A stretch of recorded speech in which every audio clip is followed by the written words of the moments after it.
Hello, and welcome to this brief presentation on the impact of gender stereotypes in youth sport. My name is Elanor Cormack, and I am a trainee sport and exercise psychologist at Glasgow Caledonian University. So, what are we talking about when we talk about gender stereotypes? Well, you might recognise some of these phrases. You might even have said them yourself. These are examples of gender stereotypes in sport. They generally affect women and girls more than boys and men, but can affect both.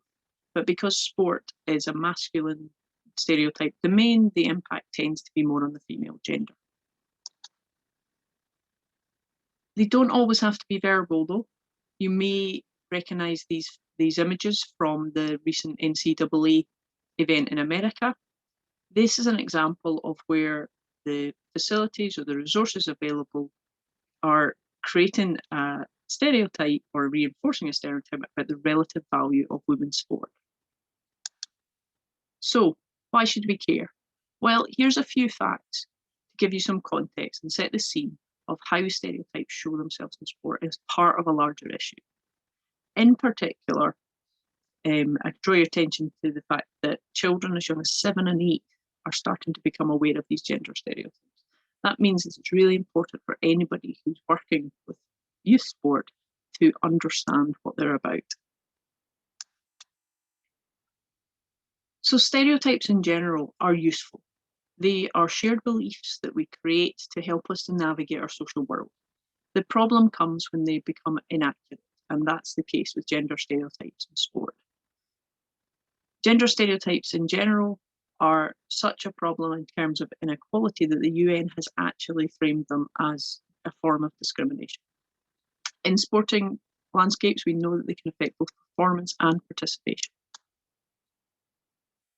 What we're talking about here is something called a stereotype threat effect.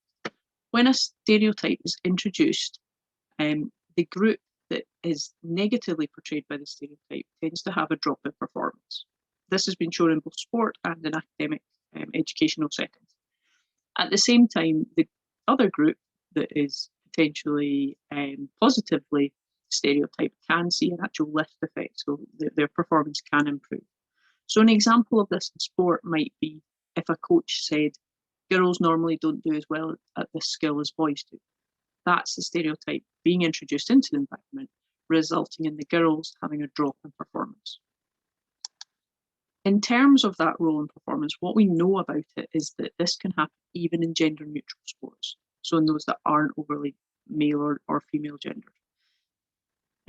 But we also know that the reduction in performance isn't always there. Now, this is important because it means that there are situations where we can create a buffer against it.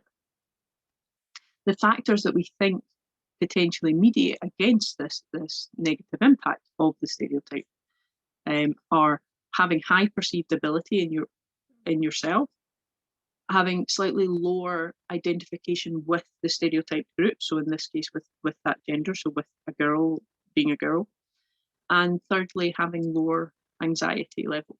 So all three of these can potentially help to buffer against that drop in performance.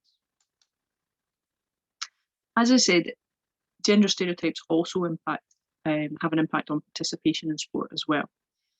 So the stigma associated with them and children's endorsement of the stereotypes have both been shown to be linked to increased dropout and lower intention to participate.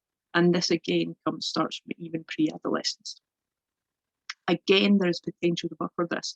So we think that it's mediated again by perceived ability, so the higher perceived ability, the lower impact of the stereotype, and also parental beliefs. So the children of parents who believe in gender stereotypes tend to drop out of sport more. There's also a link between enjoyment and motivation, and this overlaps with the performance impact.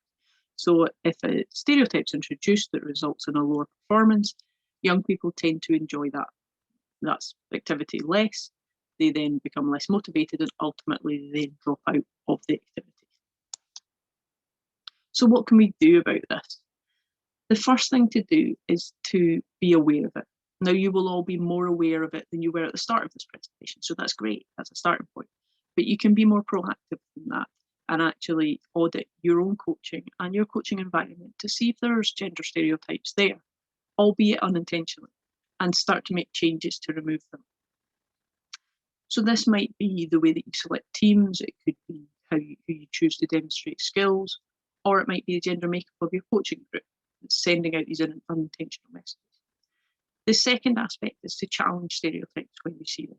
So this could be in challenging the language of other coaches, could be challenging language of parents, could be looking at the young people themselves and what messages they're putting out, because we know that peer impact is important in that.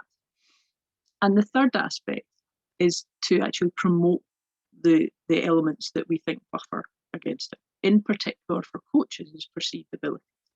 So this could include creating training sessions that provide loads of opportunities for success, or providing more positive feedback to those who may be particularly vulnerable to the effects of the gender stereotypes.